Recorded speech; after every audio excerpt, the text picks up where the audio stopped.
지금까지 임시생활시설을 통해 지역 주민과 시설 지원 인력들이 감염된 사례가 없는 만큼 국민들께서도 지역 내 시설에 대한 이해와 지지를 하여 주시기를 당부하였습니다.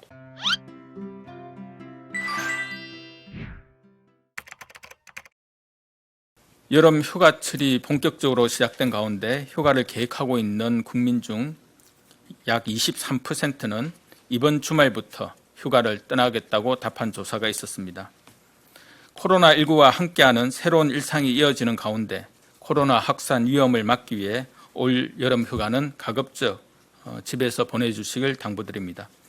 불가피하게 휴가를 가게 되는 경우에는 휴가철 삼행, 상금, 즉 꼭 지키셔야 하는 세 가지와 꼭 피하셔야 하는 세 가지를 실천해 주시기를 요청드립니다.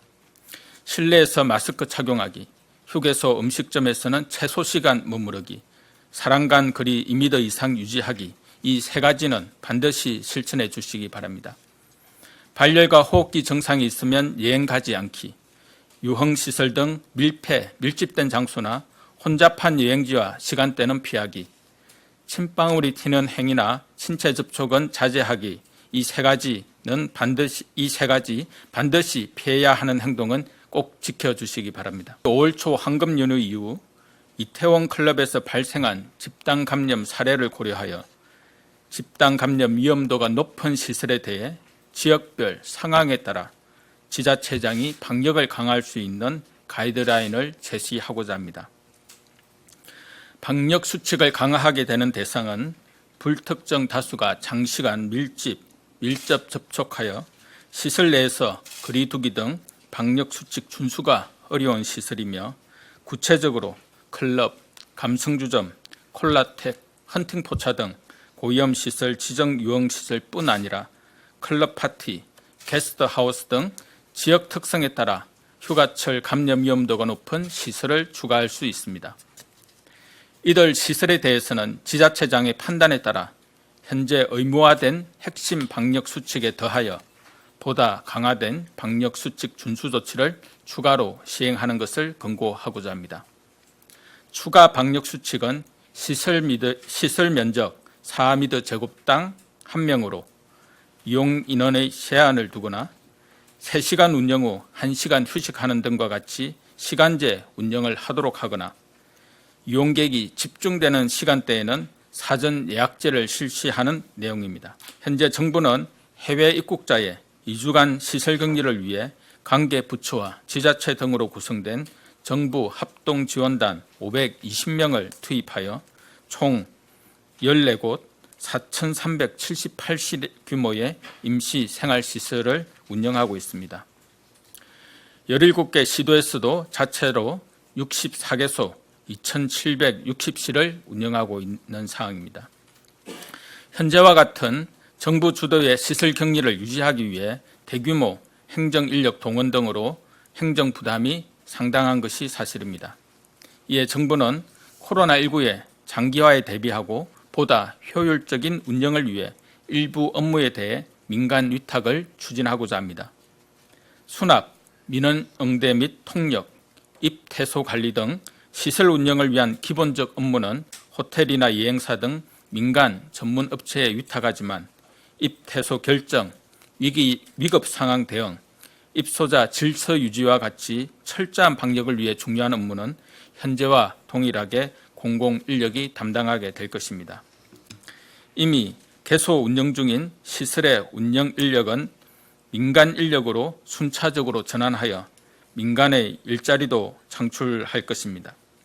또한 시설 격리자의 식사, 물품 구입으로 지방 상권의 활성화에도 기여할 것으로 기대합니다. 시설의 일부 업무를 위탁하더라도 핵심적인 방역 업무는 정부가 지속 수행할 것이며 지역사회 확산을 막기 위해 최선을 다할 것입니다. 지금 현재 월북한 사람이 정확하게 어떤 분인지에 대해서는 관계부처에서 지금 현재 확인을 하고 있고요.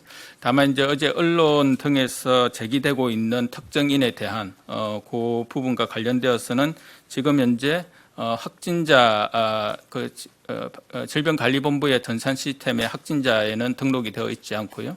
또한 접촉자로 관리되고 있는 명부에도 지금 이제 등록이 되어 있지 않는 사항입니다. 그래서 이분이 감염병 코로나19 의심자인지에 대한 부분은 저희 쪽 자료로서는 확인이 되고 있지 않는 이제 그런 사항이다라는 이제 말씀을 드립니다. 또한 어제 이제 경찰청에서 혹시 이분 어떤 언론에서 특정하신 분의 그 사람에 대한 어떤 접촉이 잦았다고 좀 생각하는 2명에 대해서 진단 검사를 어제 실시를 한 바가 있습니다. 그 2명에 대해서도 현재까지는 결과는 음성으로 그렇게 나온 바가 있습니다. 지금까지가 요 월북자와 관련된 질병관리본부 방역당국에서 파악 또는 이제 검사를 한 결과입니다. 클럽 파티 같은 거 게스트하우스 같은 그런 부분들을 전국적으로 고위험시설로 지정하지 않는 이유는 현재 전국적인 위험도가 상당히 다릅니다. 지금 환자 발생 상황을 쭉 같이 공유하고 계시니까 아시겠지만은 수도권을 중심으로 환자들이 좀 계속 발생하고 있고 각 지역에 있어서는 환자들의 발생 양태가 거의 발생하지 않는 지역들도 상당히 상존하는 등 지역별 편차들이 좀 심한 편이고요. 또 하나 그 지역에서 저희 방역 당국이 좀 파악하지 못하는 위험 시설들에 대한 판단들을 해당 지자체 쪽의 특수성에 기인한 부분들이 있을 거라고 보고 있습니다. 예를 들면 저희가 파악하지 못하는, 저희가 예시하지 못했던 다른 시설들도 좀 있을 수 있을 거라고 지금 보고 있는 중이고요. 대표적으로 예를 들었던 그 게스트하우스 같은 경우는 그런 시설들이 특히 좀 사람들이 많이 모여서 방역수칙이 준수가 잘 안 되는 형태로 운영되는 지역이 있는가 하면 아예 그런 시설 자체가 그렇게까지 사람이 많이 모이지 않고 잘 관리되고 있는 지역도 있을 거라고 보고 있습니다.